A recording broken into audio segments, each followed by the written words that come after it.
descends et parle à ton peuple. Enseigne-nous, Seigneur. Moi, l'enseignant, et enseigne l'auditoire. Au nom de Jésus, notre Seigneur et Sauveur. Amen. Amen. Amen. Amen. Bénédiction à toi, Jésus, également. Je suis content que tu sois là ce soir. Bénédiction à vous. Que Dieu vous bénisse. Aujourd'hui, nous allons parler sur la vision de Jésus-Christ pour son Église. La vision de Jésus-Christ pour son Église. La vision de Jésus-Christ pour son Église. C'est comme j'avais dit hier, que quand on n'est pas en vidéo, c'est que ce qui est conseillé qu'on soit en vidéo, parce qu'on est sûr qu'on est vraiment en train de partager la parole avec les personnes qui sont là. Si vous n'êtes pas en vidéo, à tout moment, je vais appeler votre nom pour vous demander de lire, pour être sûr que vous êtes là. Alors je compte sur vous et je sais que vous êtes des personnes responsables et des personnes sur qui on a vraiment confiance. Si vous n'êtes pas en vidéo, peut-être qu'il y a votre travail ou il y a quelque chose qui empêche. On vous fait confiance, mais on sait que vous êtes là vraiment pour nous capter. Je vais parler ce soir sur la vision de Jésus-Christ pour son Église.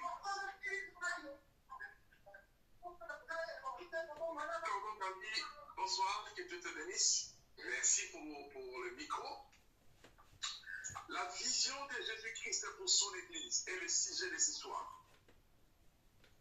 Alors, on va le lire. Marie ici va lire Actes chapitre 1, verset 8. C'est là où on va trouver la vision de Jésus. Actes chapitre 1, verset 8.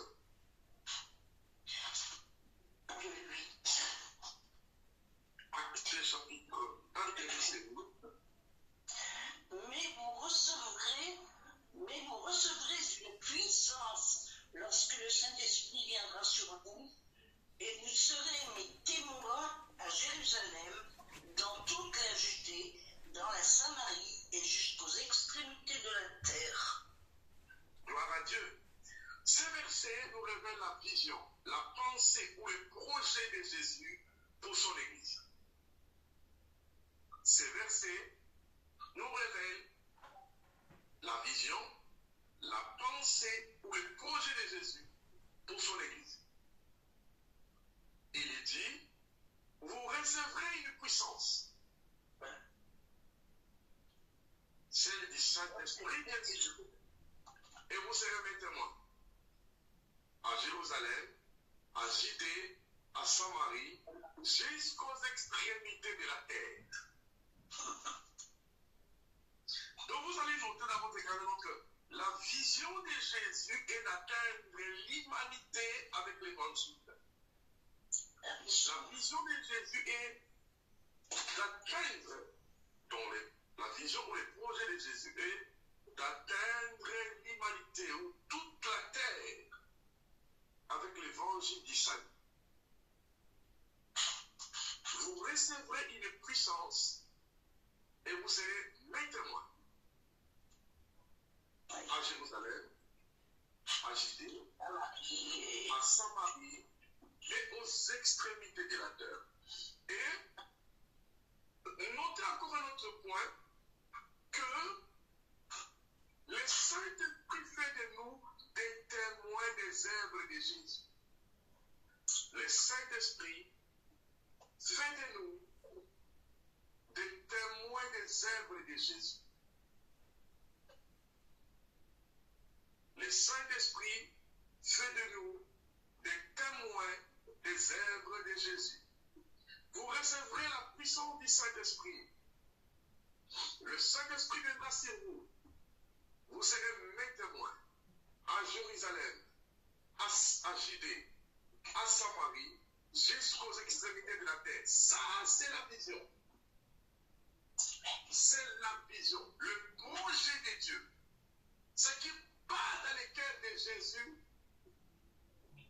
c'est que Jérusalem évangélisée, la Judée soit évangélisée, la Samarie soit évangélisée, et les extrémités de la terre soient évangélisées.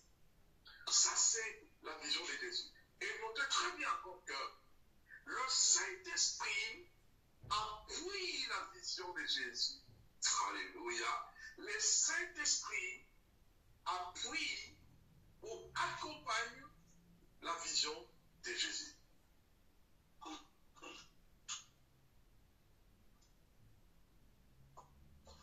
Le Saint-Esprit appuie et accompagne la vision de Jésus.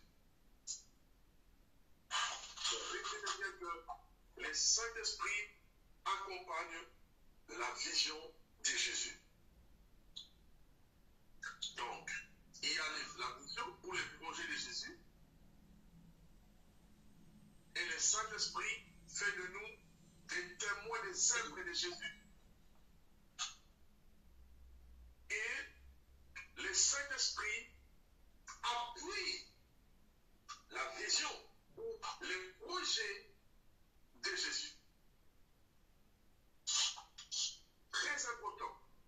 Et notez bien ceci, que la vision de Jésus exige la puissance. La vision de Jésus exige la puissance.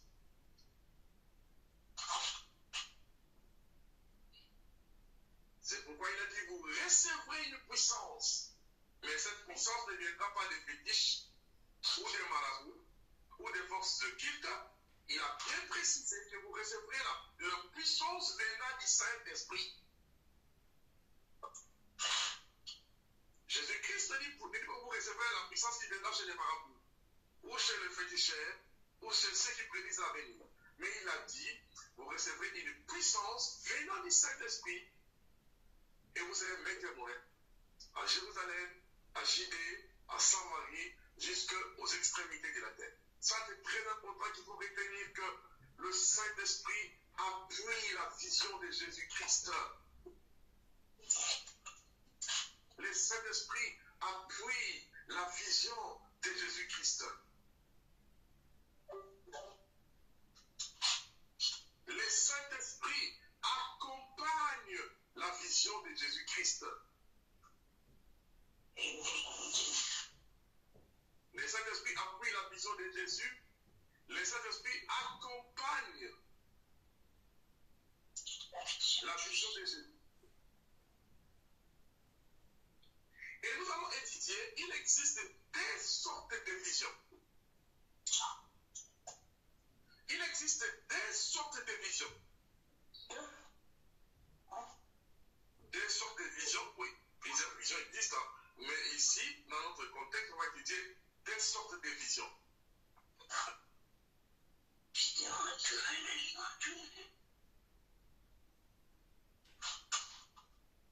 Des sortes de visions.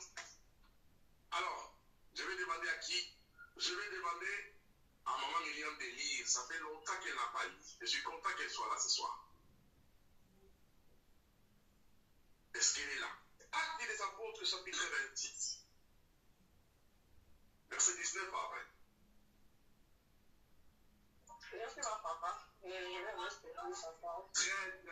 Maman Myriam est là parce que je vais attraper tous ceux qui sont derrière la vidéo. Derrière, qui ont fermé les dernières vidéos, peut-être il y a des occupations. Si tu travailles, tu mets bien. Non, je ne travaille pas, mais je ne suis pas à la maison. C'est pourquoi je vais la vidéo. Ah, ok. Acte combien? Acte chapitre 26, verset 19 à 20. Verset 19 à 28. Acte 26, verset 19 à 20, me dit ceci. En conséquence, roi Agrippa ne peut point résister à la vision céleste. À celle de Damas d'abord, puis à Jérusalem, dans toute la Judée, où chez les païens, j'ai prêché la repentance et la conversion à Dieu avec la pratique. Avec ma famille, je digne de la repentance. Alléluia. Oh, c'est merveilleux. Paul dit, en conséquence, roi Agrippa, je n'ai pas résisté à la vision céleste. Je n'ai point résisté à la vision céleste. Commençant à Damas, Jérusalem, la Judée, la Samarie et jusqu'au chemin païen, j'ai prêché la bonne nouvelle. Note bien qu'il existe la vision céleste et une vision terrestre. Ici, l'apôtre Paul dit, je n'ai point résisté à la vision céleste. Nous parlons aujourd'hui sur la vision de Jésus-Christ pour son Église. Nous parlons, le sujet de plus, la vision de Jésus-Christ pour son Église. Et ici, l'apôtre Paul dit, Agrippa, je n'ai point résisté à la vision céleste. Il existe des sortes de visions. La vision céleste, c'est qui vient de Dieu. Et la vision terrestre, c'est celles qui sont des hommes. Parce qu'il y a des hommes qui s'élèvent, qui font des choses au nom de Dieu, mais leur vision ne vient pas de Dieu.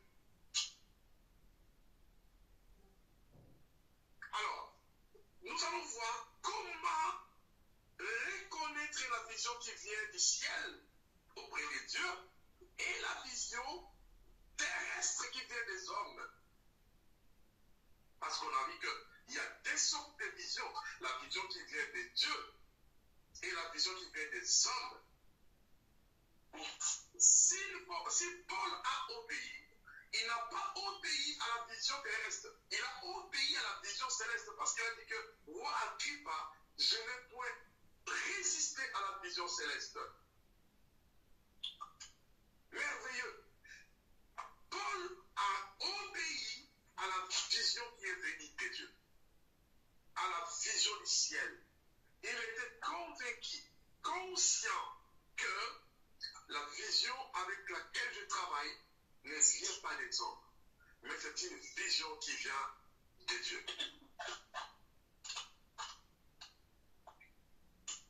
Nous allons étudier comment reconnaître la vision qui vient du ciel et comment reconnaître la vision qui vient de la terre. On va voir Jacques chapitre 3. Jacques chapitre 3,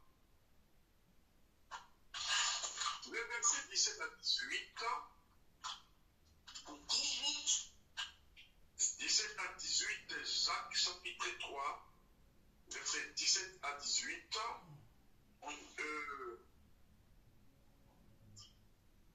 La servante Aïcha, Maïs, tu as trouvé ça?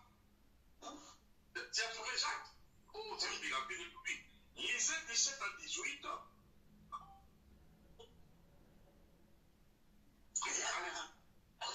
La sagesse d'en haut est tout d'abord pure, ensuite porteuse de paix, douce, conciliante, pleine de compassion et de bons fruits. Elle est sans parti pris et sans hypocrisie. Le fruit de la justice est semé dans la paix par ceux qui travaillent à la paix. Alléluia. La vision qui vient de Dieu donne la sagesse divine. La vision, là nous voyons les caractéristiques d'une vision qui vient d'en haut. C'est une vision qui vient avec une sagesse pire. La vision qui vient d'en haut ne divise pas les gens, mais elle réconcilie les gens.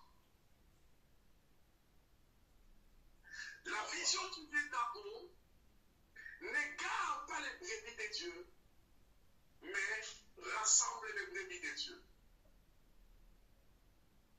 La vision qui vient d'en haut sème l'amour et non la haine.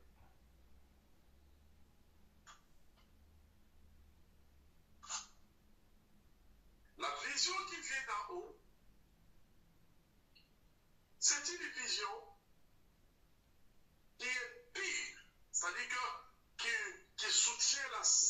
sanctification, la sainteté de Dieu. Donc nous parlons de la vision, des caractéristiques qui viennent d'en haut. La vision céleste donne la sagesse pire. La vision céleste ne détruit pas, mais réconcilie. La vision céleste rassemble les brebis de Dieu. La vision céleste établit les hommes et les femmes dans l'amour divin. La vision céleste amène les salis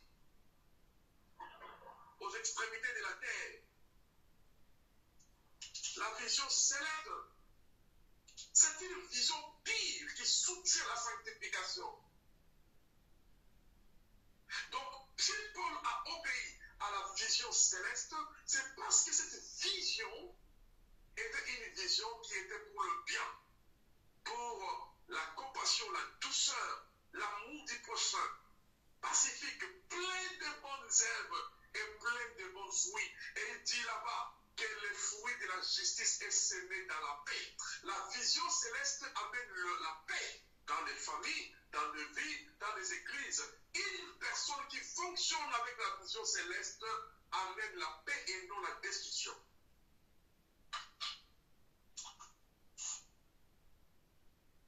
Donc là, nous voyons les critères de la vision qui vient du ciel. Est-ce que Marie peut nous lire maintenant les caractéristiques de l'amour qui vient de la terre et des hommes? Jacques toujours, dans ce chapitre de Jacques là, Jacques 3, maintenant lisez les versets 14 à 15. 14 à 15. C'est plus haut. Mais si vous avez dans votre cœur une jalousie amère et un esprit de rivalité, ne faites pas les fiers et ne mentez pas contre la vérité. Une telle sagesse ne vient pas d'en haut. Elle est au contraire terrestre, purement humaine, démoniaque. En effet, là où il y a de la jalousie et un esprit de rivalité, il y a du désordre et toutes sortes de pratiques mauvaises. La sagesse d'en haut est tout d'abord pure, ensuite porteuse de paix. Bon, je l'ai lu avant déjà. Je veux que tu recommences le verset 14 à 15. C'est très important les détails que ces écritures sont en train de donner.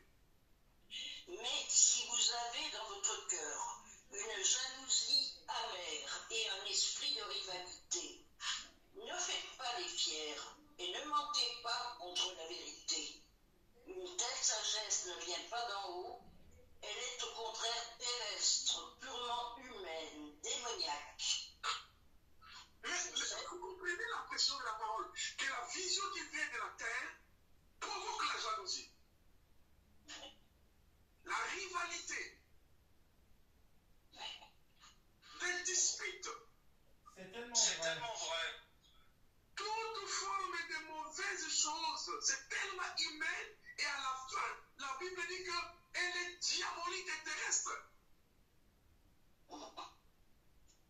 Vous comprenez que la vision qui vient de Dieu n'a pas de jalousie, n'a pas de rivalité, n'a pas de bagarre. L'œuvre de Dieu doit être faite avec la vision céleste. Parce que si la vision elle vient de Dieu, elle ne crée pas de jalousie, elle ne crée pas de rivalité, elle ne crée pas de dispute. La Bible dit d'ailleurs, si vous avez dans votre cœur un esprit de jalousie et de dispute, ne vous glorifiez pas. Cette sagesse ne vient pas de Dieu. Elle est terrestre, elle est diabolique, elle est purement humaine. Il parle de deux visions, la vision qui vient de Dieu d'en haut et la vision de la terre. Nous, le Seigneur veut que nous puissions travailler avec la vision qui vient de lui. Oh, c'est merveilleux. La vision de Jésus pour son Église, c'est une vision de paix, d'amour, de salut, de réconciliation. La vision de Jésus pour son Église est une vision de réconciliation, de paix, de sagesse. C'est cette vision-là que l'apôtre Paul a réussi auprès de Jésus et que l'apôtre Paul a répandu partout. C'est cette vision-là. C'est pourquoi ce soir, le Seigneur veut inculquer à nous la vision qui vient d'en haut. La vision céleste.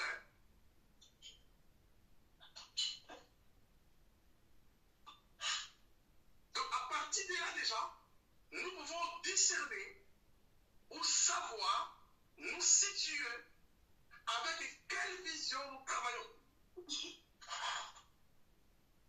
Paul dit, je ne pourrais résister à la vision céleste du roi Agrippa. Mais la vision céleste a des caractéristiques de paix, de réconciliation, de joie, d'amour divin, de paix, de tranquillité. Il n'y a pas de rivalité, il n'y a pas d'adversité dans la vision qui vient d'en haut. Est-ce que Marie, tu peux relire 14 et 15 là? Ça me revient à l'esprit. 14 et 15, oui. Mais si vous avez dans votre cœur une jalousie amère et un esprit de rivalité, ne faites pas les fiers et ne mentez pas contre la vérité. Une telle sagesse ne vient pas d'en haut. Elle est au contraire terrestre, purement humaine, démoniaque. Très bien. Donc nous allons prier ce soir que le Saint-Esprit nous imprègne la vision qui vient d'en haut. Parce que Paul dit, Agrippa, je ne pourrais résister à la vision céleste. Parce que c'était la vision venue d'en haut. Paul n'a pas résisté. Paul n'a pas hésité. Paul n'a pas résisté à la vision céleste, mais Paul s'est donné totalement à la vision qui vient d'en haut. C'est pour cela que, avant d'intégrer une église, avant de servir auprès d'un homme de Dieu, avant d'intégrer un ministère, il faut demander à Dieu de vous révéler si la vision qui opère là-bas vient d'en haut ou c'est une vision de la terre, des hommes. Je pense qu'il y a des gens qui nous écoutent là parce que je ne vois pas plusieurs personnes. Amen. Amen. Ok, la personne qui est là. Nous sommes là. Gloire au Seigneur. Ça, c'est bien d'entendre ça. Comprenez très bien que la vision céleste est pire, pacifique. La vision céleste réconcilie. La vision céleste est établie dans la pureté, dans la sainteté. La vision céleste est une vision d'amour divin, l'amour divin, l'amour céleste, l'amour agapé, l'amour de Dieu. La vision céleste n'a pas de désordre. La vision céleste, oh Seigneur.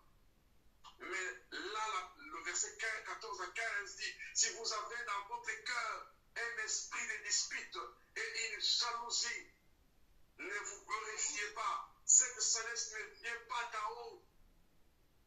Elle est terrestre. Elle est charnelle. Et là où il y a la vision des hommes, il y a du désordre et toutes choses, des mauvaises choses. C'est pour cela, avant d'intégrer un ministère, avant d'intégrer une activité ou une église, il faut prier que Dieu vous révèle quelle est la vision qui opère dans cet endroit. C'est une vision céleste ou c'est une vision terrestre? Et si c'est une vision céleste, ça ne se cache pas, ça se montre, ça se voit.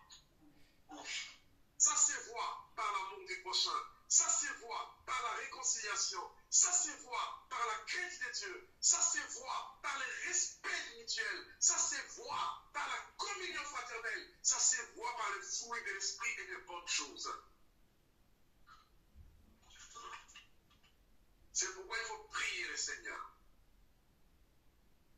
Dieu, révèle-moi quelle est la vision qui opère dans tel ou tel ministère ou auprès de tel ou tel serviteur. Parce que Paul, il a fonctionné pas avec la vision terrestre, il a fonctionné avec la vision céleste. Et notez bien dans vos carnets de notes que la vision céleste exige l'obéissance et la consécration. Notez-le bien que la vision céleste exige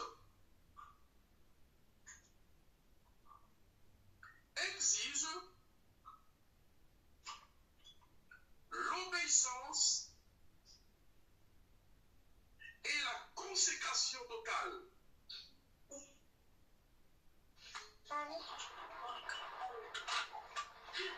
La vision céleste exige la consécration, l'obéissance et la consécration totale. Donc, Paul était obéissant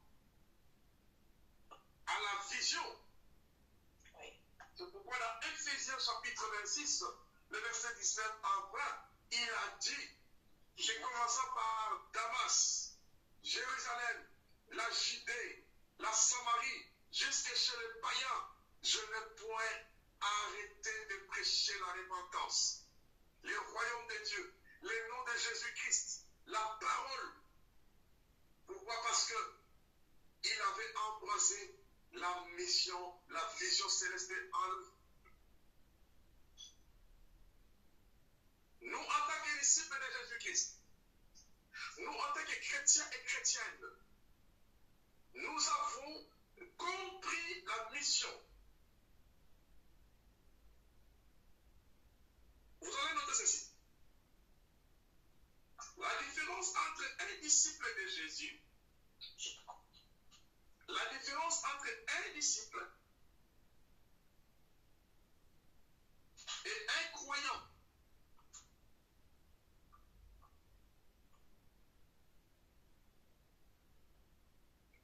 Différence entre un disciple et un croyant.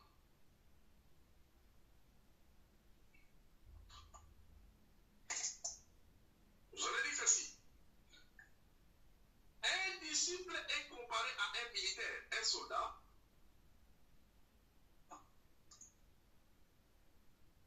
Mais un simple croyant est comparé à un civil.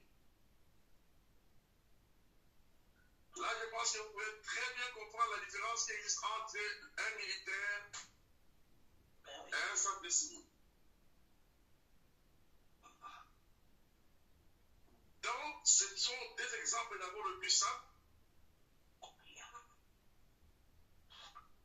Un militaire est régi par l'obéissance au commandement.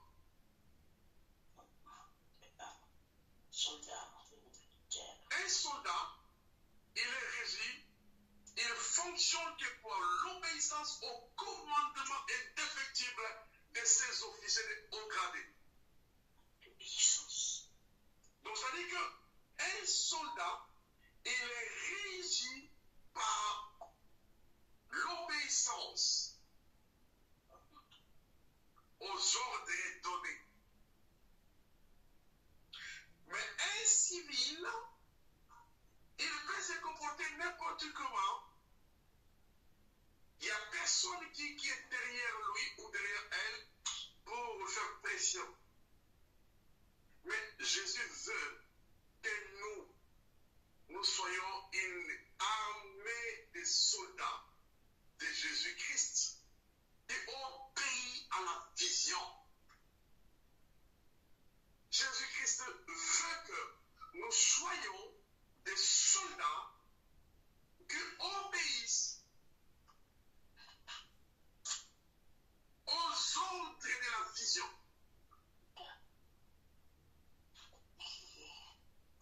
Un soldat, quand on dit maintenant l'heure est arrivée, même s'il est en train de manger, il laisse. Les soldats qui obéissent à quoi? Les soldats qui obéissent aux Répondons aux exigences de la vision. Parce que la vision a ses exigences. Vous devez bien les savoir que la vision que le Seigneur nous donne est exigeante. Exigeante. Alors, écrivez encore. Un disciple vient à Jésus pour donner sa vie. Un disciple. Un disciple vient à Jésus pour donner sa vie.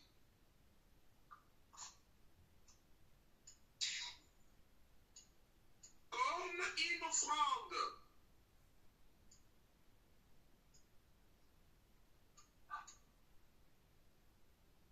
Une offrande pour faire progresser le royaume de Dieu.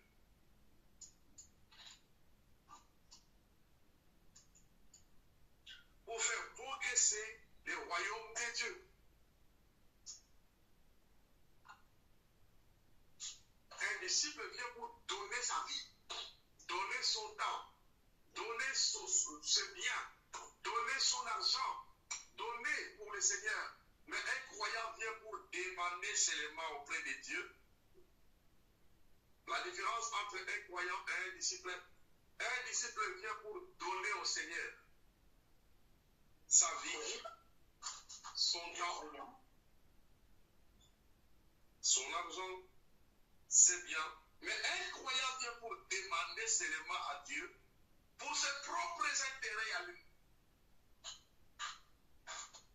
C'est pas mauvais de demander à Dieu. Mais Dieu ne veut pas seulement que l'Église soit remplie de personnes qui lui demandent, mais qui ne font pas ce que lui demande. Il exige. Donc, un disciple, il vient pour donner à Dieu son temps, son argent, sa vie, comme une offrande, pour faire avancer le royaume de Dieu, pour faire progresser les activités du royaume. Ça, c'est un disciple. C'est pour cela que Jésus a donné un mandat à l'affaire de toutes les nations des disciples. C'est-à-dire que c'est un mandat. Matthieu 28, verset 15. Matthieu 28, verset 15. La Bible dit, allez faire de toutes les nations des disciples. Ah oui. Alors ça. Pourquoi Jésus a insisté que son Église soit bâtie avec des disciples? Parce que les croyants viennent demander la guéris-moi, donne-moi, stabilise-moi, fais ceci pour moi, fais ceci pour moi. Mais un disciple, quand il vient, Jésus-Christ a dit clairement que si quelqu'un veut venir à moi, qu'il renonce à lui-même, qu'il prend sa croix, son arme de guerre, qu'il me suit. Alléluia. Ces exigences-là, c'est ce que Jésus demande. Est-ce que la calculatrice Aïcha est là ou pas aujourd'hui? Elle ne lit pas. Elle est où cette semaine? Aïcha est là.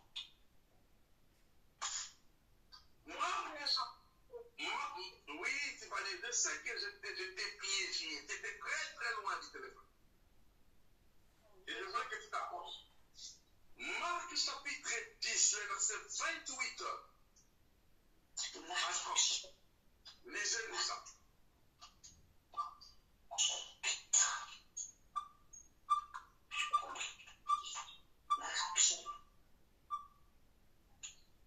Marc chapitre 10, le verset 28. Oui. Pierre se mit à lui dire, voici, nous avons tout quitté et nous t'avons suivi. Je continue? Je peux te limiter jusque-là.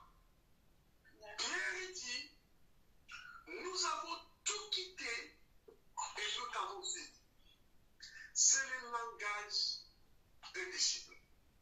C'est le langage des hommes et des femmes qui ont obéi, qui ont capté la vision.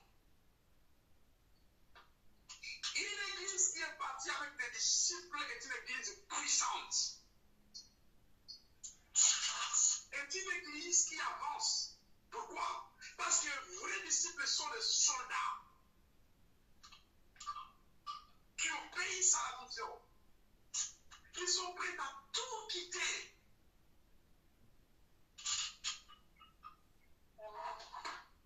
Ils sont prêts à tout quitter pour investir dans la vision. Oh, gloire à Dieu.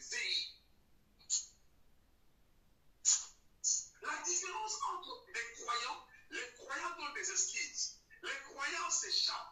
Les croyants expliquent trop. Les croyants viennent seulement pour que Jésus leur donne. Dieu donne-moi. Ils sont dans des prières en train de taper la tête contre le mur.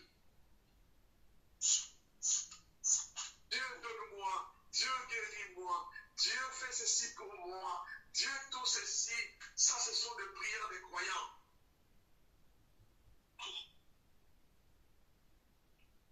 Mais les disciples de Jésus, Jésus a dit, si quelqu'un veut venir après moi, qu'il renonce à lui-même, qu'il me suive. Donc, comprenez que la vision est exigeante. Cette vision nécessite la consécration et l'obéissance. Mais notons bien que quiconque obéit à la vision, quiconque renonce et se consacre à l'évangile et à la vision, il ne sortira pas le main vide parce que Dieu ne tombe jamais.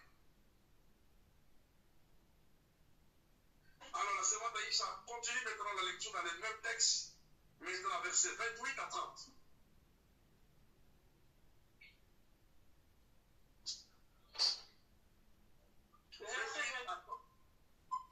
Pierre se mit à lui dire, voici, nous avons tout quitté et nous t'avons suivi. Jésus répondit, je vous le dis en vérité, il n'est personne qui ayant quitté à cause de moi et à cause de la bonne nouvelle sa maison, ou ses frères, ou ses sœurs, ou sa mère, ou son père, ou ses enfants, ou ses terres. Verset 30. Ne reçoit au centuple, présentement, dans ce siècle-ci, des maisons, des frères, des sœurs, des mères, des enfants, des terres, avec des persécutions, et dans le siècle à venir, la vie éternelle. Alléluia. Un disciple d'abord doit expérimenter ce que Pierre a expérimenté et ses amis. Nous avons tout quitté pour te suivre. Ce langage veut dire, nous avons capté la vision, nous avons quitté d'abord toutes nos propres préoccupations qui pouvaient nous empêcher à ne pas répondre à la vision. Nous avons oublié d'abord nos propres intérêts, nos propres avantages pour venir investir à la vision. Nous te suivons.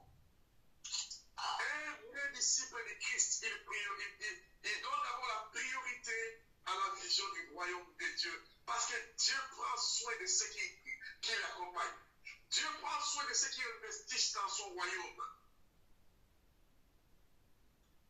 C'est ce que Jésus a dit. Que si quelqu'un abandonne cette préoccupation, ça ne veut pas dire qu'il ne faut pas travailler, ça ne veut pas dire qu'il faut quitter tout ce que tu fais, non. Mais donner la priorité d'abord aux choses du royaume de Dieu. Donner la priorité, donner la première place au royaume de Dieu.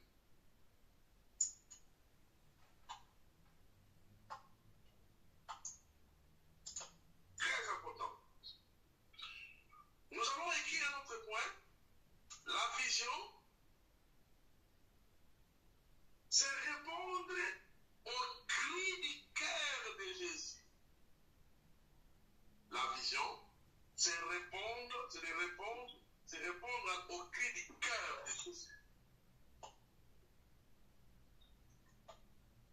Au cri du cœur de Dieu ou de Jésus. Nous allons lire deux passages. Pendant que la servante Aïcha nous lit Matthieu, chapitre 9, verset 35 à 38, Marie s'en prépare à chercher Ésaïe, Donc tu prends dans Ésaïe, chapitre 6, les versets 8. Mais, nous commençons avec la servante Aïcha. La servante Aïcha va lire Matthieu 9, 35 à 38. Et toi, tu vas chercher Ésaïe chapitre 6, le verset 8.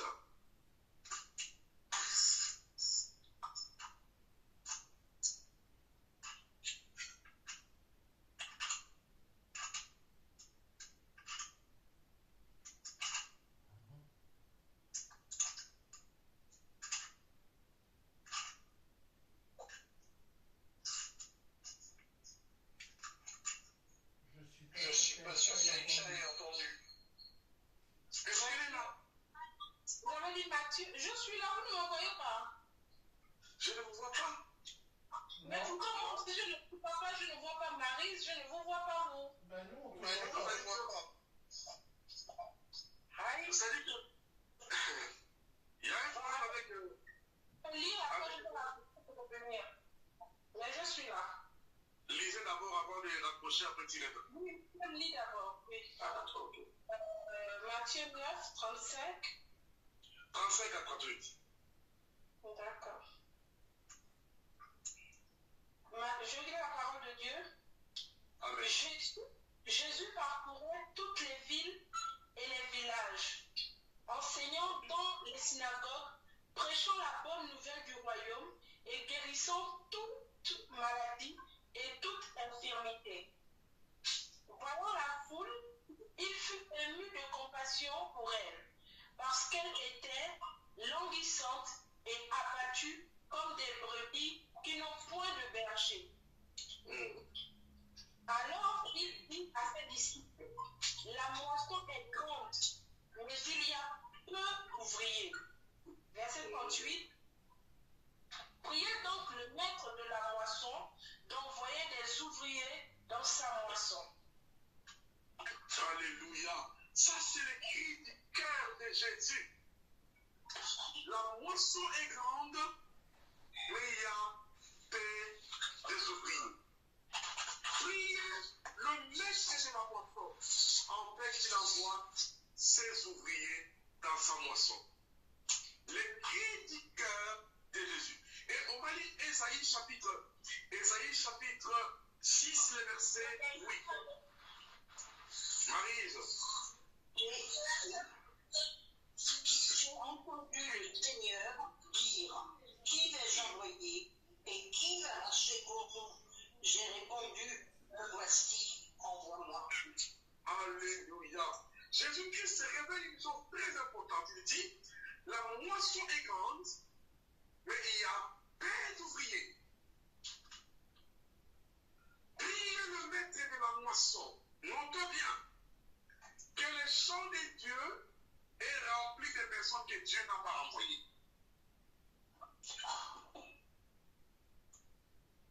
Il y a plusieurs personnes qui parlent au nom de Jésus, qui prêchent la parole de Dieu, mais que Dieu n'a pas envoyé.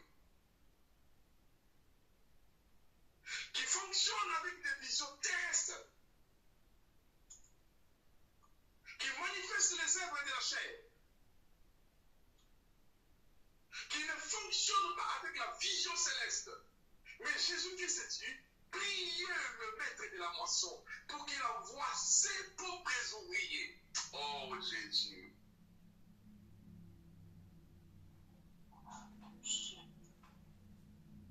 Ceux qui fonctionnent avec la vision céleste, nous avons vu les caractéristiques, les critères. Les critères de fonctionnement de ceux qui fonctionnent avec la vision céleste, Jésus-Christ l'a littéralement étalé.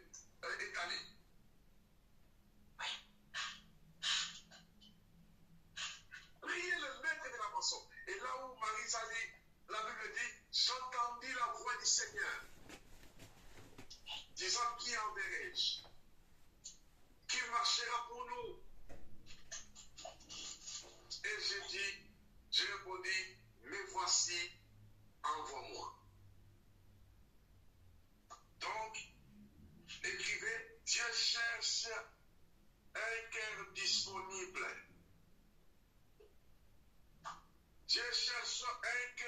disponible.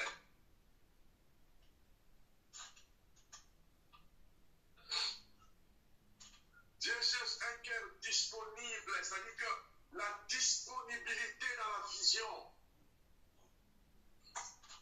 Dieu cherche la disponibilité dans la vision.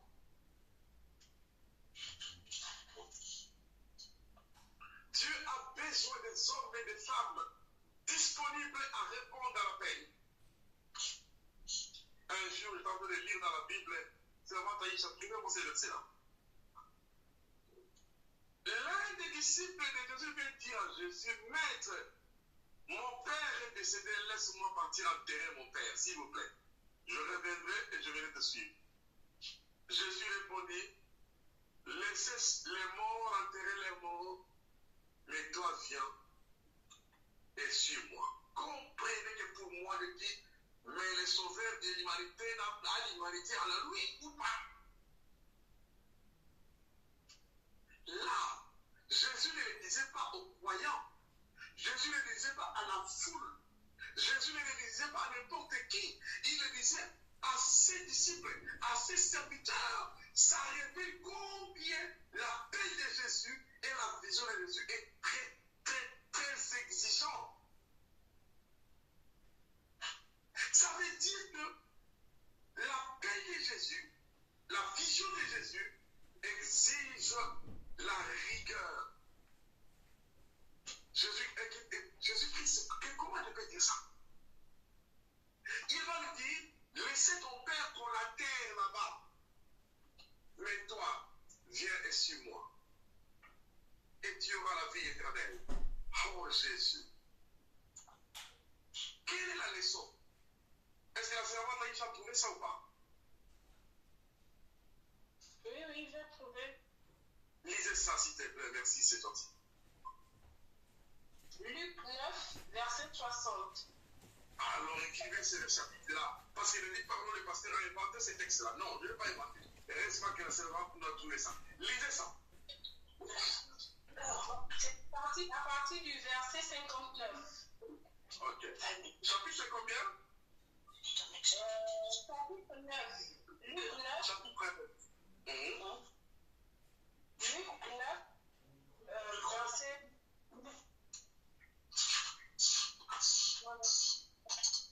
Comment? Voilà. Oh, je vais commencer. Vous m'écoutez? Non, je commence. Vous m'écoutez là?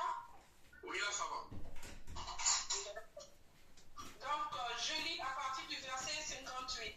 Jésus lui répondit, les renards ont des tanières et les oiseaux du ciel ont des nids, mais le Fils de l'homme n'a pas un lieu où il puisse reposer sa tête.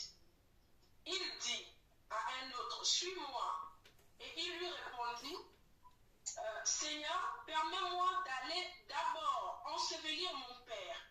Mais Jésus lui répondit, laisse les morts ensevelir leurs morts. Et toi, va annoncer le royaume de Dieu. Alléluia. Ça, c'est l'exigence de l'appel. Quand Dieu nous appelle, nous n'allons pas faire des choses pour Dieu quand tout va bien, quand tout ira bien et je viendrai. Quand je vais enterrer mon père, je vais faire les deuils, je viendrai. Non. Jésus veut que ça aille mal ou que ça aille bien, que tu réponds à l'appel. Ce n'est pas du tout. Moi, personnellement, je dis, mais c'est pas possible, mon Dieu. Comment Jésus peut faire un truc pareil? Comment il peut faire un truc pareil que son père est mort, il lui demande gentiment, je vais ensevelir mon père, il dit non, laissez-les qu'on l'enterre là-bas, venez, suivez-moi. Ce n'est pas une méchanceté, mais il voulait expliquer à ceux qui le suivaient que la vision céleste, l'appel de Dieu a des exigences sévères.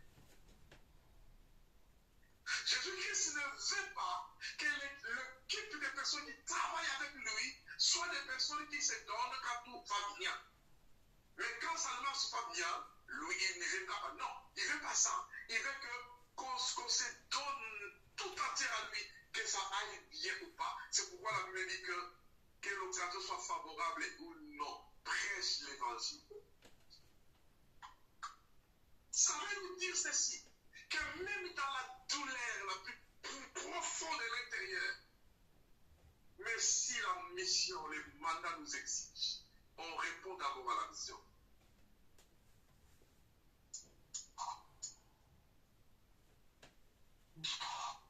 Et si nous entendons les cris du cœur de Dieu, Jésus dit, la moisson est grande, mais il y a peu d'ouvriers. Et Dieu dit, qui enverrai-je qui marchera pour nous? Et j'ai répondu, mais voici, envoie-moi. Dieu veut ce soir qu'une voix sorte de votre cœur pour répondre à la demande de notre Seigneur. De dire à Dieu, Seigneur, mais voici, moi, je suis disponible, envoie-moi, je veux me donner à toi, je veux vraiment me consacrer à toi, je veux vraiment faire en sorte que ma vie, mon corps, mon temps soit consacré à toi.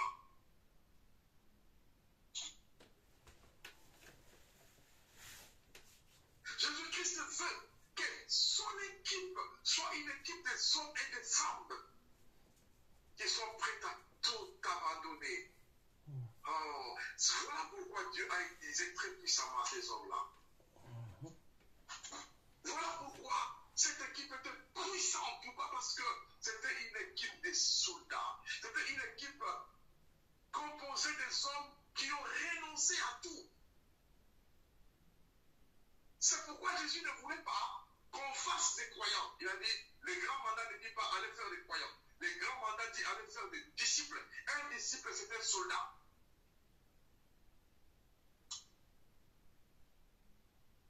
L'unique devise d'un soldat, c'est obéir aux hommes. Et nous, en tant que disciples, notre devise, c'est obéir à la grande vision de notre Seigneur Jésus. Lisez-nous Romains chapitre 1. Non, Romains chapitre 12. Verset 1 à 2. Est-ce que Marie, si peut trouver ça rapidement ou pas? 12. Romains chapitre 12, verset 1 à 2. S'il te plaît. Oui, j'y suis. Allô. Ah, on l'a déjà dit.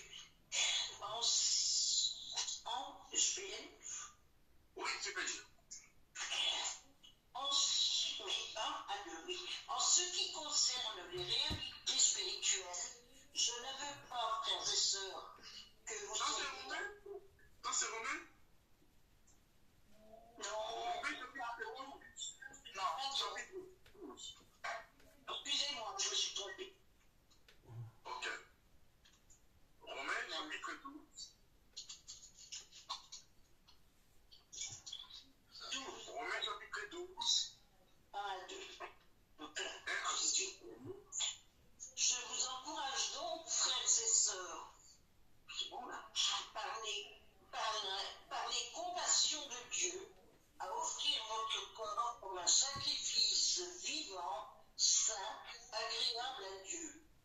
Ce sera de votre part un culte raisonnable. Ne vous conformez pas au monde actuel, mais soyez transformés par le renouvellement de l'intelligence, afin de discerner quelle est la volonté de Dieu, ce qui est bon, agréable et parfait. Alléluia. Je vous exhorte par la compassion de Dieu d'offrir votre corps Comme un sacrifice. comme un sacrifice vivant, saint, agréable à Dieu. Alléluia. Mon corps au service de Dieu. Votre corps au service de Dieu.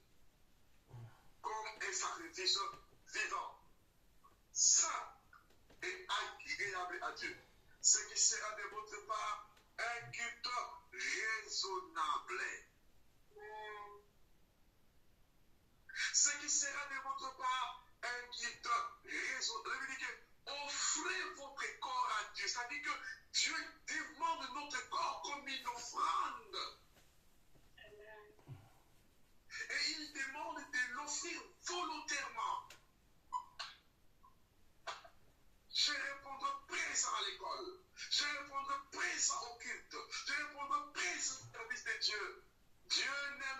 esquisses. Dieu n'aime pas, je vais enterrer d'abord, après je viendrai quand tout ira bien. Dieu n'aime pas, non, non. Dieu dit seulement offrir votre corps comme un sacrifice vivant, saint, agréable à Dieu, ce qui sera de votre part un culte raisonnable. Oh, merveilleux. Bien-aimés dans le Seigneur nous demande de capter sa vision. Nous avons dit une chose importante, que la vision exige la puissance. Et la puissance vient de la prière. Nous allons voir maintenant comment Jésus a capté la vision et qu'est-ce qui s'est passé dans sa vie. Écrivez maintenant. Jésus, notre modèle. Écrivez. Jésus, notre modèle. Alléluia. Jésus, notre modèle. Philippiens. Devant une chanteuse, farez-vous Philippiens, s'il te plaît.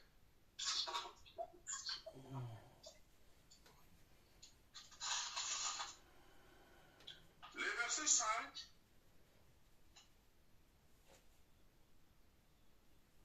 Jusqu'au verset 9. Philippiens chapitre 2. Voilà, d'accord. Chapitre 2, verset 5. Verset 9. Donc, nous allons maintenant Jésus, notre modèle. Écrivez ça. Jésus, notre modèle.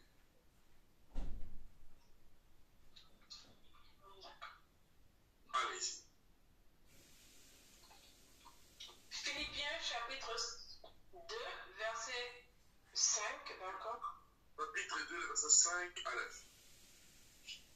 D'accord. Je lis la parole de Dieu. Amen. Et en vous les sentiments qui étaient en Jésus-Christ, lequel, existant en forme de Dieu, n'a point regardé comme une proie à arracher d'être égal avec Dieu, mais s'est dépouillé lui-même en prenant une forme de serviteur, en devenant semblable aux hommes et ayant paru comme un simple homme. Verset 8. Il s'est humilié lui-même, se rendant obéissant jusqu'à la mort, même jusqu'à la mort de la croix. Verset 9. C'est pourquoi aussi Dieu l'a souverainement élevé et lui a donné le nom qui est au-dessus de tout nom. Merci pour cette belle lecture. Le verset 5 commence par dire ceci. Ayez en vous les sentiments qui étaient en Jésus-Christ. Écrivez ceci. Le mandat de la ressemblance au maître. Le mandat Le mandat de la de la ressemblance. ressemblance au maître. La parole dit, ayez en vous les sentiments qui ont animé l'Église. Ça veut dire que quand on a le Saint-Esprit, il est possible qu'on puisse se ressembler au maître. À cause de la vision que Jésus a captée, cette vision a fait qu'il quitte la gloire de son Père, qu'il prenne le corps humain, venir naître sur la terre, dans des conditions d'humiliation. La Bible dit qu'il s'est rabaissé. Il a pris la forme des serviteurs. Il est établi comme un simple homme. Et il était obéissant. Obéissant jusqu'à la mort. La mort jusqu'à la croix. Écrivez la liste de ces choses que je vais vous donner. Jésus était humble. Et Jésus a travaillé dans la vision de son Père. Écrivez. Jésus a travaillé dans la vision de son Père.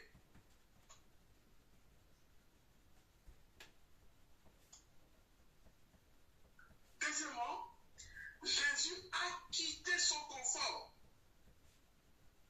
On peut te demander, tu vas passer la nuit à l'église, ah, mais tu vas laisser les lits avec qui fait froid comme ça. On peut te demander, tu ne mangeras pas toute la journée, tu vas manger le soir. Tu dis, mais mon Dieu, moi j'ai un tacos dans le frigo, je vais le laisser avec qui? Jésus a tout laissé. Jésus a tout laissé. Il est venu sur la terre. Il a pris la forme de l'homme. Et écrivez encore, Jésus était simple, la simplicité.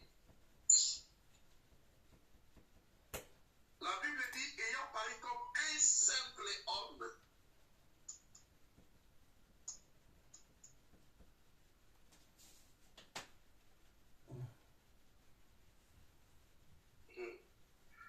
C'est-à-dire, quand il dit qu'il a pris la forme de serviteur, dans les termes hébraïques, serviteur signifie se rendre comme esclave.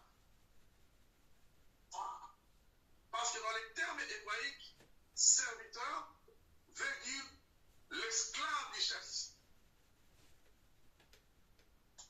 Vous voyez, par exemple, quand on part dans un restaurant, entre toi qui es assis, qui commande, et la personne qui vient te servir, la personne qui est en honneur, ce n'est pas celui qui sert. Mais enfin, l'esclavage a été aboli normalement. Oui, l'esclavage a été aboli, mais maintenant la Bible a été écrite dans un contexte-là. Ouais. La Bible a été écrite dans un contexte, c'est-à-dire que quand il dit qu'il a pris la forme de serviteur, c'est-à-dire que lui, en réalité, il n'était pas esclave, mais à cause de la vision, il a obéi à son père comme si c'était un esclave qui obéissait au maître. Amen. Et ici, Dieu nous demande de nous ressembler à Christ.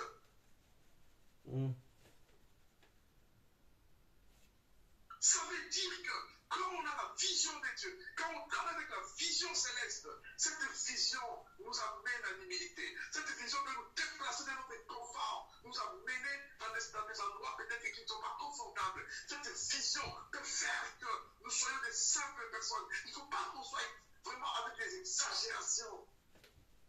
Cette vision, la Bible dit que Jésus était simple. Et la Bible dit encore, Jésus était obéissant. Oh mon Dieu.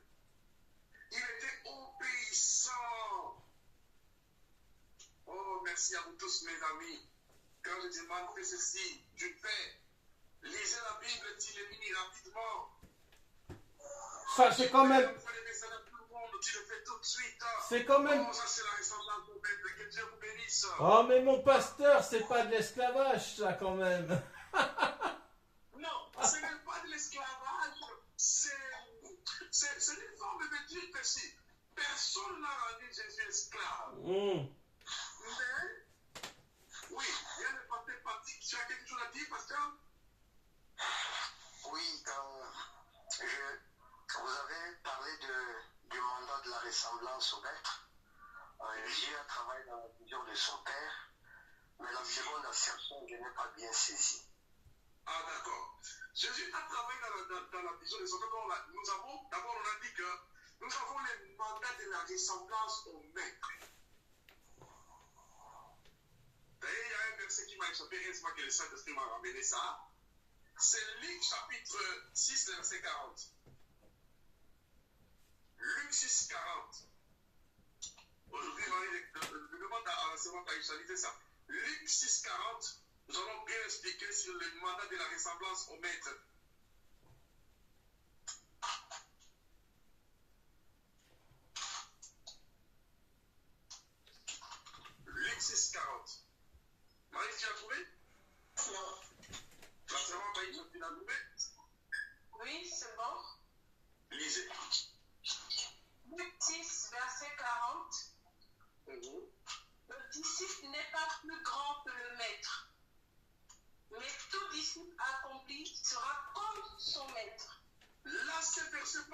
clairement sur le mandat de la ressemblance. Aucun disciple n'est plus grand que son maître. Mais si le disciple est bien formé, oh, c'est verset-là, moi, ça m'a échappé hier. La formation. Il sera comme son maître.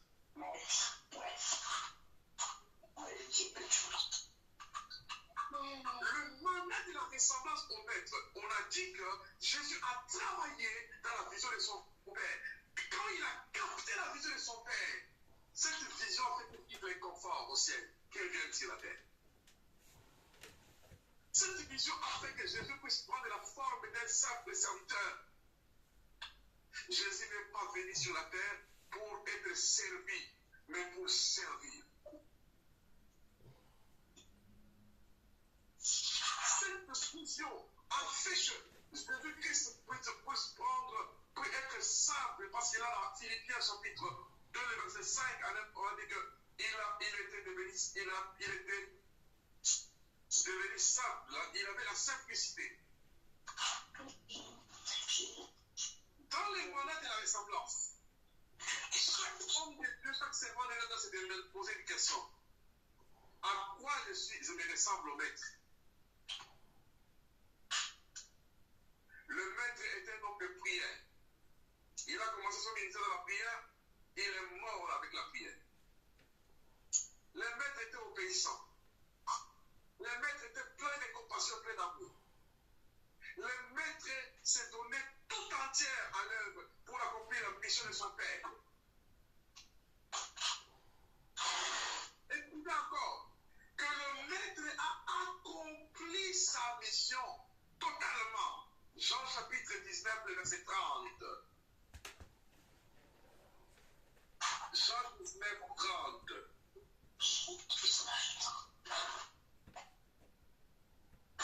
Pasteur Patrick, tu peux nous aider avec cette lecture si tu es prêt ou sinon, entre Marie, nous serons envoyés chacun à trouver pour les lire. Jean 19, 30. Le maître a accompli sa mission.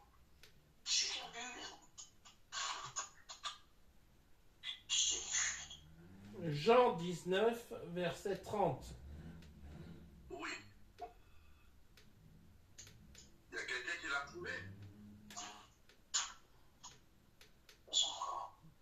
Oui. Lisez. Jean 19, verset 30, on dit ceci. Quand Jésus eut pris le vinaigre, il dit, tout est accompli, et baissant la tête, il rendit l'esprit. Oh, alléluia. Jésus, le maître, a accompli son mandat. Il a prêché, enseigné la parole partout. Il était la nuit sur la montagne, la journée, en train de traverser des lacs, en train de prêcher par-ci, par-là, guérissant. Et à sa mort, il a dit, Père, tout est accompli. Ceci veut nous dire ceci. Si nous nous ressemblons au maître, quand on nous confie une tâche, nous devons le faire avec excellence. Quand on te confie une tâche, même si c'est une petite tâche, faites-le avec excellence. Alléluia. Là, je félicite nos équipes. Vous faites des belles affiches, des annonces, tout.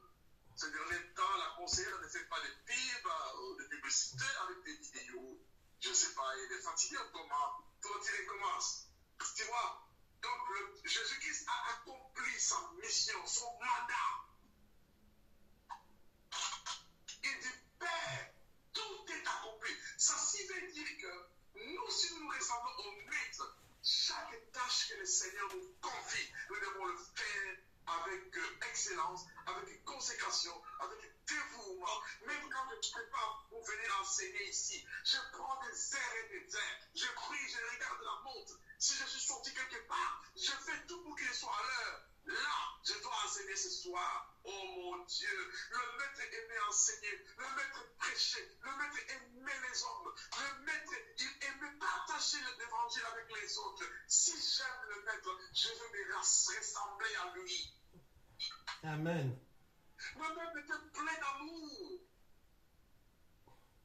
avez servi avec dévouement. Nous avons le mandat de la ressemblance. Le plus grand mandat, écoutez, notez une chose. Que l'Église a perdu la ressemblance au maître.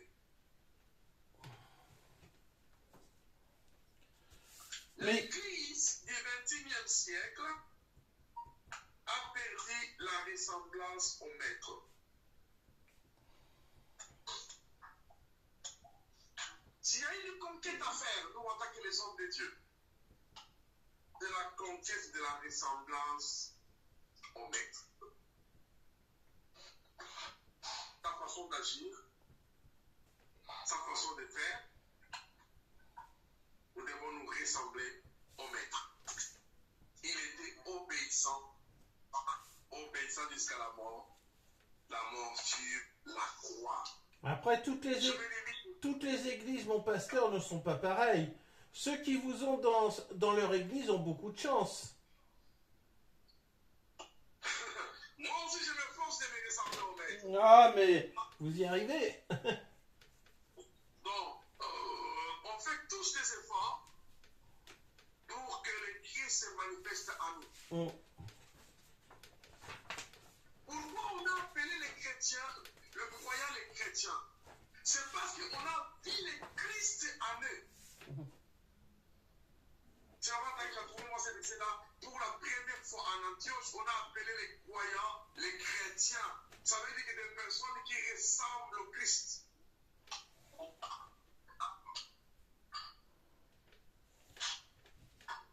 Pour la première fois, on a appelé des personnes, des chrétiens. Pourquoi?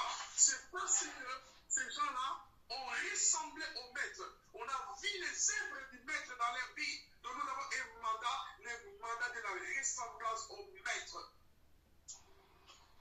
Lui qui était le maître, il ne s'en de dire, venez chez moi, ma fille est malade. Venez prier pour mon enfant. Le maître de Nazareth, qui est Dieu, il s'est rendu dans la maison de cette femme. Excusez-moi. On nous appelle à tout moment. Est-ce qu'on va répondre? Est-ce qu'on va partir? Est-ce qu'on va prier? Mais le maître est parti.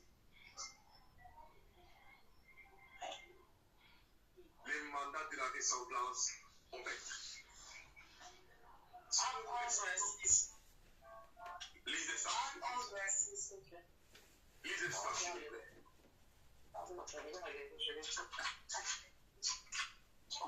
Acte combien?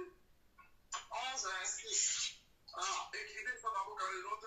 Acte 11, 26. 11. 26. Oui, donc la parole de Dieu dit ceci. Et l'ayant trouvé, il l'amena à Antioche. Pendant toute une année, ils se réunirent aux assemblées.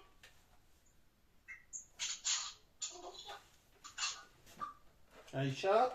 Oui. Allô? Il y a la connexion et problème aujourd'hui. Je suis là. Oh, j'avais bloqué le micro, excusez-moi. Il l'emmena à Antioche. Pendant toute une année, ils se réunirent aux assemblées de l'Église et ils enseignaient beaucoup de personnes. Ce fut à Antioche que pour la première fois, les disciples furent appelés chrétiens. Amen. Comprenez que les non-chrétiens, ce ne sont pas les chrétiens qui se sont donnés eux-mêmes. Mais les noms de chrétiens, ce sont ceux qui ont servi la vie des chrétiens qui ont donné ces noms-là. C'est-à-dire que le premier chrétien, leur ministère était efficace par le mandat de la ressemblance au maître. Les gens ont vu le Christ parmi les hommes. Dans leur façon de parler, dans leur façon d'agir, dans leur façon de servir, dans leur simplicité, dans leur obéissance, dans leur façon de faire les choses. Les gens disent, mais nous, ces gens ressemblent réellement à Christ. Notre plus grande prière va être, Seigneur, aide-moi à me ressembler à toi.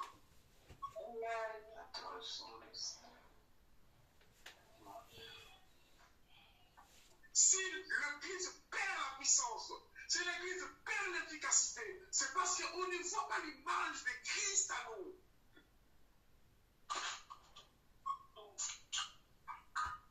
Oh Seigneur, laissez le Saint-Esprit puisse imprégner ces peu de mots dans vos cœurs. Le mandat de la ressemblance au Christ, il était simple, il était un homme plein d'amour, il était un homme, sa présence a impacté des gens. Pourquoi des foules se brisaient et les suivaient? Parce qu'ils trouvaient en lui la paix, la joie, l'amour du prochain. Et le premier disciple, Jésus a tellement impacté leur nature que nous avons, nous aujourd'hui, frères et sœurs en Christ, serviteurs et servants de Dieu, le mandat que nous avons aujourd'hui, c'est le mandat de la ressemblance au Fils de Dieu.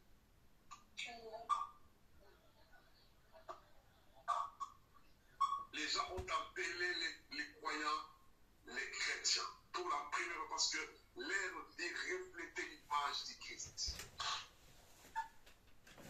C'est là où je m'arrête, je limite aujourd'hui. Aujourd'hui, est-ce qu'il y a quelqu'un qui a une question, quelqu'un qui a quelque chose à dire pendant quelques minutes avant que je vais prier pour qu'on se sépare? Mais retenez ceci. Pour accomplir la vision du Maître, nous devons nous ressembler au Maître. Amen. T'as pas compris, maman? Pour accomplir la vision du Maître, nous devons lui ressembler, a dit le pasteur. Très, très bien. Donc, c'est-à-dire que pour accomplir la vision du Maître, sa vision qui pénètre à nous, doit nous ressembler à lui. Quand les gens verront le Christ à nous, quand les gens verront la douceur, l'humilité, la simplicité, l'obéissance sans faille à la parole de Dieu, la consécration à la paix et à la vision, les gens diront réellement, ce sont les chrétiens. Ce n'est pas à nous-mêmes de nous glorifier nous-mêmes, mais les gens doivent voir le Christ en nous. Ce qui manque aujourd'hui, c'est l'image de Christ à distance. Amen. Le plus grand mandat, la plus grande responsabilité que nous avons aujourd'hui dans nos églises, dans nos ministères, dans nous les hommes de Dieu et les églises, c'est le mandat de la ressemblance au Maître. Yes.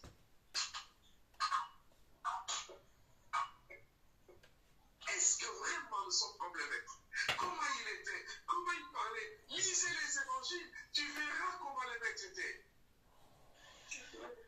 Et il faut se poser des questions face à face avec la parole. À quoi moi je ressemble à lui? That is the question. Quand les gens viennent, quand les gens m'écoutent, quand les gens me voient, qu'est-ce qu'ils voient à moi? Parce qu'il a dit que les gens qui ont vu le premier croyant, ils ont dit que ce sont les chrétiens. Ça veut dire, ces gens-là reflètent leur sauveur, le Christ.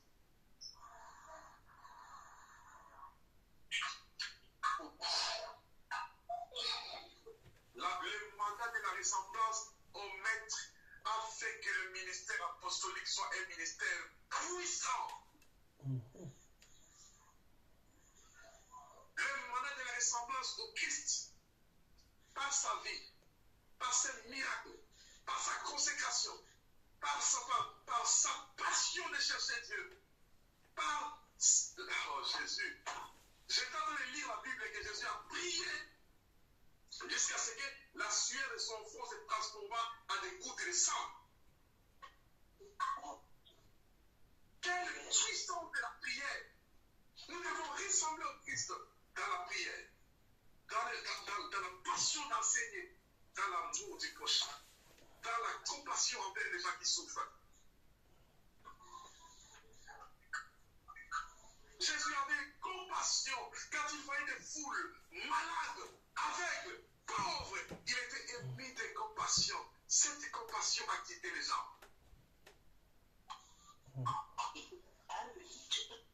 Cette compassion a quitté les gens. Que le Seigneur nous aide à nous ressembler au Maître. le plus grand mandat de ces temps de la fin, c'est le mandat de la ressemblance au maître. Luc chapitre 6, verset 40.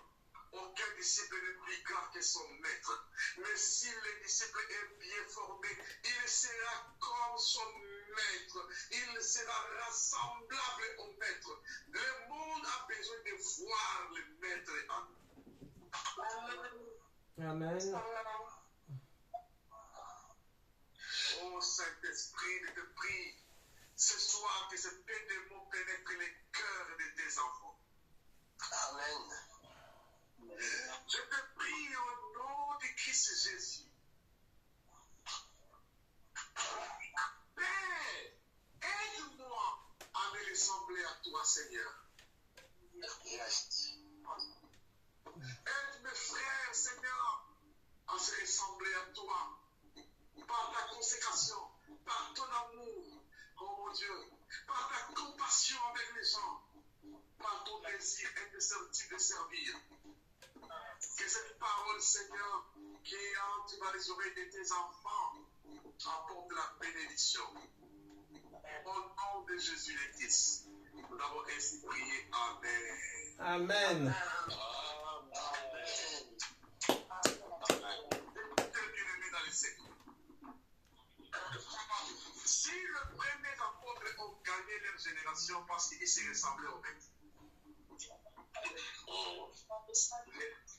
Si la puissance du ministère apostolique réside dans la ressemblance au maître, je vous en supplie que ce verset-là, il sera comme ton maître.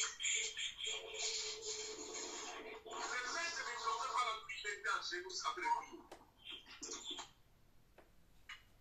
Je vais donner des communiqués, après je vais vous laisser. Jeudi, c'est jeudi. Jeudi le 21 à 15h, heure de France, heure d'Europe, 14h, heure d'Afrique et heure des Amériques, je ne sais pas c'est à quelle heure. Nous aurons notre cours sur le positionnement des leaders avec le pasteur Philippe Boulanger.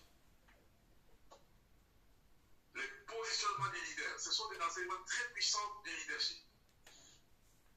Et je demande à nous tous d'être présents. Ce sera à 15h heure de France, 14h heure d'Afrique et heure en Amérique, je ne sais pas c'est à quelle heure. Normalement, c'est... en Amérique. Ouais. Nous serons là pour recevoir un enseignement puissant sur le positionnement des leaders avec le pasteur Philippe Boulanger. Et ne manquez pas à ça. L'obéissance te caractérise au maître. Quand on dit, on le fait. C'est pour cela que dans l'école publique, on disait ceci. Si c'est toi qui parles, moi j'obéis. Oh Seigneur, si c'est toi qui parles, moi j'obéis. L'obéissance, n'est pas de simples recommandations qu'on donne là, nous caractérise, nous fait ressembler au maître. Et deuxième communiqué, tous les bien-aimés qui n'ont pas encore remis leur adresse mail, de nous les adresses mail. À partir du 1er juin, nous commençons la série des cours de chaque lundi. Lundi le 1er, deuxième lundi le 8, troisième lundi le 15, quatrième lundi, ça sera, je ne sais pas, le 21 ou le 22. Donc nous aurons des cours de 3 heures du temps. Donc retenez que par semaine, on aura seulement un seul cours. Donc si on a cours les lundis, ça veut dire que les jeudis et les vendredis, nous on n'aura pas cours. Donc si vous ne participez pas, vous allez manquer beaucoup de choses. Parce que nous ne serons pas seulement notre école seulement, mais il y a d'autres plateformes aussi qui vont se rassembler et qui seront ensemble avec nous. Et ça se passera sur Zoom. Alors, j'ai besoin de votre adresse mail. Je demande aussi au révérend le pasteur Didier Yaba de m'envoyer ton adresse mail. Après la prière, j'aurai besoin aussi de parler avec toi quelques minutes. Donc, entre l'adresse mail parce que vous aurez tous les documents, les supports des cours. Et il y aura des... Là, cette fois-là, ce sont des professeurs de DCPI qui vont enseigner. Ce sont des experts dans l'art d'enseigner. Et je ne sais pas si vous avez envoyé les flyers hier ou pas. Je crois que c'est ce que j'ai imprimé. Oui, c'est ça. Oui, oh Marie, tu l'as déjà imprimé. Ah oui, oui, oui. Oui, d'accord. Donc, je ne sais pas si tu as envoyé les flyers sur les groupes. Non, pas encore. Donc, les flyers, ceux qui n'en ont pas encore envoyé à tout le monde, et à ceux que j'ai essayé d'envoyer. Maman Myriam Tirard, non? J'ai envoyé à quelques personnes. Oui, encore moi, il a envoyé, oui. Merci. Ok, d'accord. Donc, je pense que chez Pasteur Didier, je ne l'ai pas encore envoyé. On prenait ce flyer-là, oui.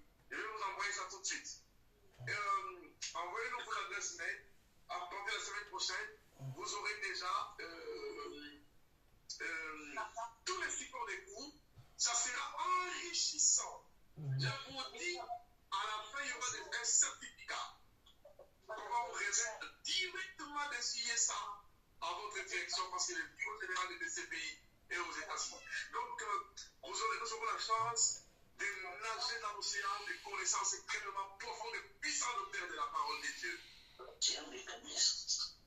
Oh, gloire à Dieu. Alléluia. C'est merveilleux. Donc, que Dieu vous bénisse beaucoup. Que Dieu vous donne la soif d'apprendre. Et n'oubliez pas la mission de la ressemblance au maître. Le maître croissé. Luc chapitre 2, verset 52. Jésus croissait en stature, en sagesse, en connaissance. Notre croissance doit grandir. Que Dieu vous bénisse beaucoup. Nous vous aimons tellement comme le Seigneur vous aime. Moi aussi, je vous aime. Vous êtes vraiment de merveilleuses personnes. Et que Jésus vous fasse. Et surtout, que Jésus s'imprègne à vous et que le monde voit les Christ en vous. Amen. Amen. Faites l'émission du Seigneur. Bon week-end, bon dimanche demain. Que Bon. Jésus vous accompagne génialement. Bon dimanche, bon culte. Et vous avez récupéré vos 2 minutes, pasteur, d'hier.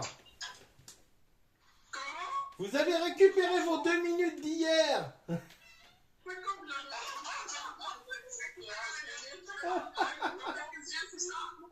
j'ai veillé à ce que mes 2 minutes, je les récupère.